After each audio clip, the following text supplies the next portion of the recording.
Hello friends, welcome to my channel. আশা করি আপনারা সবাই বিয়েবাড়িতে ফ্রাইড রাইস খেয়েছেন, সেই পদ্ধতিতেই, সেই রকমই স্টাইলে। আজকে আমি আপনাদের বিয়েবাড়ি বা অনুষ্ঠান বাড়ির মতো ফ্রাইড রাইস তৈরি করে দেখাবো। ওয়াই দি ওয়ে, আমি শিল্পী। আপনারা আজকের এই ভিডিওটা দেখছেন শিল্পী সুইট কিচেন থেকে। আজকের রেসিপি হলো অনুষ্ঠান বাড়ির মতো ফ্রাইড রাইস। এই ফ্রাইড রাইস তৈরি করার জন্য অ্যাট ফার্স্ট আমি 1 কেজি মতো বাসমতি রাইস নিয়েছি। চালটা লম্বা, সরু এবং পরিষ্কার। সবগুলো শুকনো চালের মধ্যে জল দিয়ে দিচ্ছি। জল দিয়ে চালগুলো হালকা হাতে ধুয়ে পরিষ্কার করে নিচ্ছি। চালের মধ্যে থাকা জলগুলো দেখুন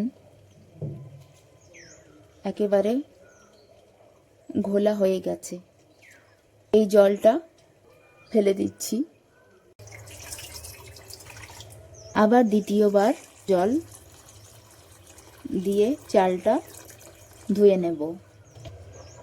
যতক্ষণ পর্যন্ত চালের মধ্যে পরিষ্কার জল না দেখতে পাওয়া গেছে, ততক্ষণ পর্যন্ত 3 থেকে 4 বার আলাদা আলাদা জল দিয়ে চালটা ধুয়ে পরিষ্কার করে নিতে হবে। তৃতীয়বার চালের মধ্যে জল ঢেলে দিয়েছি। এই জলটাও ছেঁকে নিচ্ছি। চাল ধুয়ে পরিষ্কার করা হয়ে গেছে। আধা ঘন্টার জন্য এই অবস্থায় রেখে দিচ্ছি। বাসমতি রাইসগুলো সেদ্ধ করার জন্য নিয়েছি একটা পরিষ্কার পাত্র। দিয়ে দিয়েছি পরিমাণ মতো জল। জলটা গরম হচ্ছে। নিয়েছি 2-3টে তেজপাতা এবং গরম মশলা। গরম মশলা এবং তেজপাতাগুলো পাত্রের জলের মধ্যে দিয়ে দিলাম। সঙ্গে দিয়ে দিচ্ছি 1 টিস্পুন লবণ। ফ্রাইড রাইস তৈরি করার জন্য চালের পাশাপাশি নিয়েছি 2টো গোটা ক্যাপসিকাম, কিছু বিন, কড়াইশুঁটি এবং গাজর। গাজরগুলো ছিলে নিয়েছি। সবগুলো সবজি জল দিয়ে ধুয়ে পরিষ্কার করে নিয়েছি। এখন সবজিগুলো একে একে কেটে নেব। মটরশুঁটিগুলো বা কড়াইশুঁটিগুলো সবার প্রথমে ছোকা ছাড়িয়ে এর ভেতরে থাকা দানাগুলো বের করে আলাদা করে নিচ্ছি।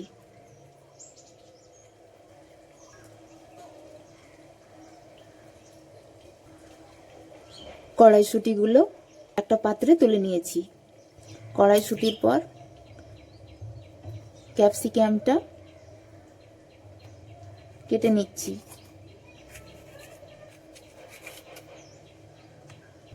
ক্যাপসিকামটা চাকু দিয়ে লম্বা লম্বা সরু সরু করে কেটে নিচ্ছি।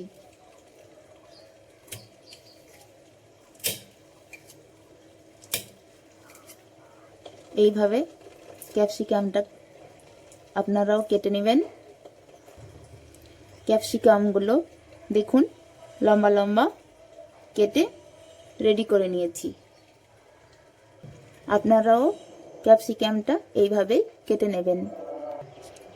ক্যাপসিকামের পর গাজরগুলো কেটে নিচ্ছি।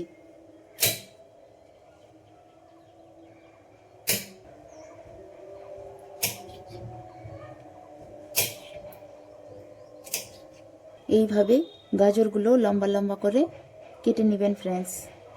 গাজরের পর বিনগুলো কেটে নিচ্ছি।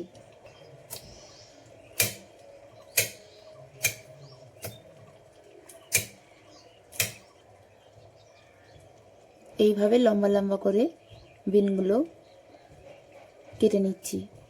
পাত্রের জলটা খুব ভালোভাবে ফুটে উঠেছে। আগে থেকে জল দিয়ে ধুয়ে রাখা বাসমতি রাইসগুলো পাত্রের গরম জলের মধ্যে দিয়ে দিচ্ছি।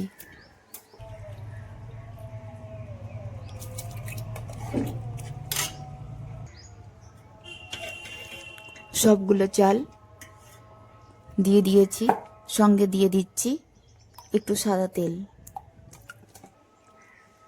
তেল দিয়ে চাল এবং জলগুলো একসঙ্গে মিশিয়ে নিচ্ছি। রাইস কুক করার জন্য কিছু সময়ের জন্য পাত্রের মুখটা ঢাকনা দিয়ে বন্ধ করে রাখছি। নিয়ে নিয়েছি কিছুটা কিশমিশ এবং কাজু বাদাম। কিশমিশ কাজু বাদামগুলো জল দিয়ে ভিজিয়ে রাখছি।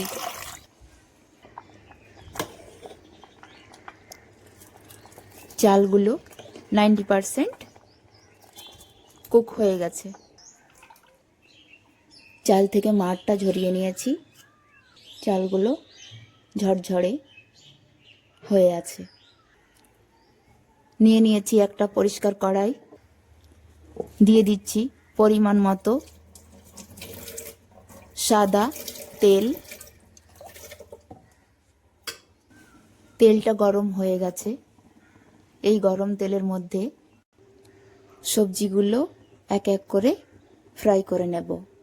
তবে সবগুলো সবজি একসঙ্গে দেওয়া যাবে না, তাই সবার প্রথমে আমি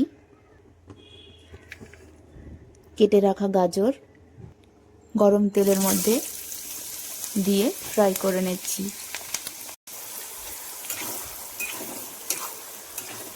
গাজরগুলো তেলের সঙ্গে মিশিয়ে নিয়েছি। গাজরগুলো হালকা একটু গোল্ডেন রং ধারণ করলে এই গাজরগুলোর মধ্যে কেটে রাখা বিনসের টুকরোগুলো দিয়ে দেব। বিনস এবং গাজরগুলো একসঙ্গে মিশিয়ে নিলাম। গাজর এবং বিনস ফ্রাইয়ের মধ্যে দিয়ে দিচ্ছি অল্প পরিমাণ লবণ। লবণ দিয়ে বিনস এবং গাজরগুলো মিশিয়ে নিলাম। এবারে কেটে রাখা ক্যাপসিকামের টুকরোগুলো গাজর এবং বিনসের মধ্যে দিয়ে দিচ্ছি। ক্যাপসিকামের পর কড়াইশুঁটিগুলো কড়াইয়ের মধ্যে দিয়ে দিলাম।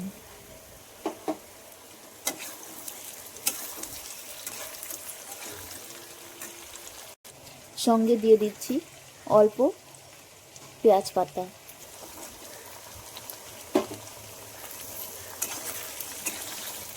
সবগুলো সবজি দেওয়া শেষ এবং এখন একসঙ্গে মিশিয়ে নিচ্ছি। সবগুলো সবজি অলমোস্ট ফ্রাই করা হয়ে গেছে, তাই ফ্রাই করা ভেজিটেবলগুলো একটা প্লেটে তুলে নিয়েছি। নিয়ে নিয়েছি একটা বড় পরিষ্কার পাত্র। এই পাত্রটাতে ফ্রাই রাইসটা কুক করে নেব।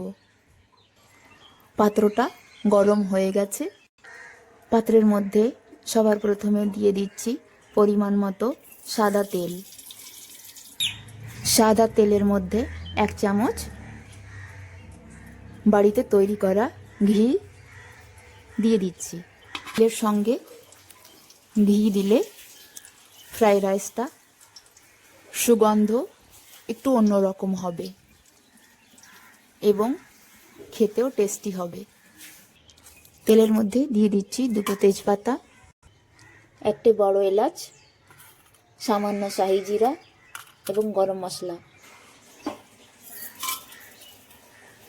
তার সঙ্গে নিয়ে নিচ্ছি আগে থেকে জলে ভিজিয়ে রেখেছিলাম কিছু কাজু এবং গোটা কয়েক কিশমিশ। জল থেকে ছেঁকে গরম তেলের মধ্যে দিয়ে দিলাম। কাজু, কিশমিশ, তেজপাতা এবং গরম মশলাগুলো একসঙ্গে হালকা ফ্রাই করে নিচ্ছি।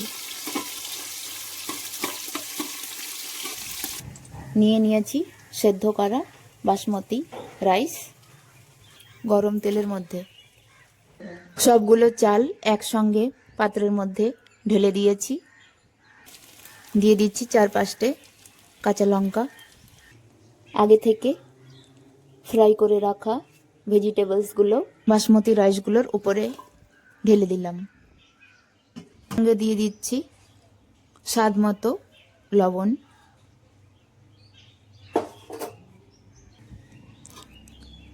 ফ্রাই করা সবজিগুলো সেদ্ধ করা বা স্টিম করা বাসমতি রাইসগুলোর সঙ্গে মিশিয়ে নিচ্ছি।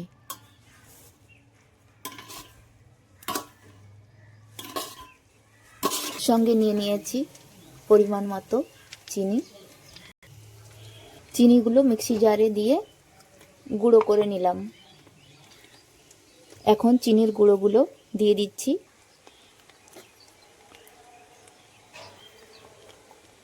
পাত্রের চাল এবং সবজিগুলোর মধ্যে একসঙ্গে মিশিয়ে নিচ্ছি।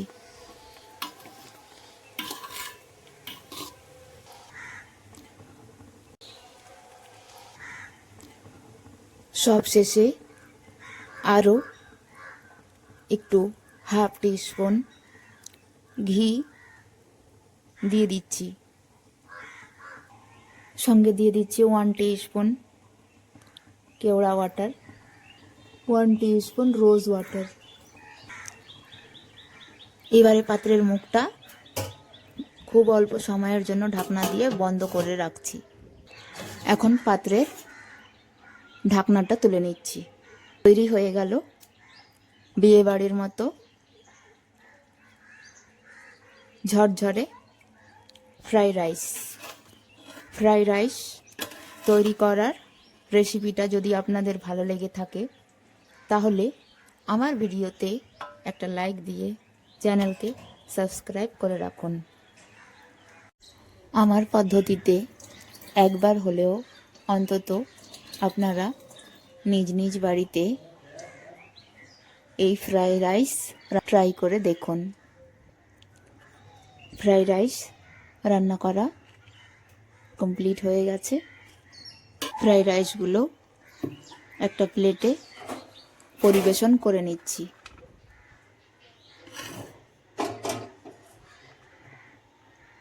তৈরি হয়ে গেল পারফেক্ট পদ্ধতিতে বিয়ে বাড়ির মতো ঝরঝরে ফ্রাইড রাইস। আমার পদ্ধতিতে ফ্রাইড রাইস রান্না করে খেয়ে দেখুন, তাহলেই বুঝতে পারবেন যে ফ্রাইড রাইসটা কতটা টেস্টি হয়েছে। এই ফ্রাইড রাইসটা আপনি চাইলে সবজির সঙ্গে খেতে পারেন, মুরগির মাংসর সঙ্গেও খেতে পারেন।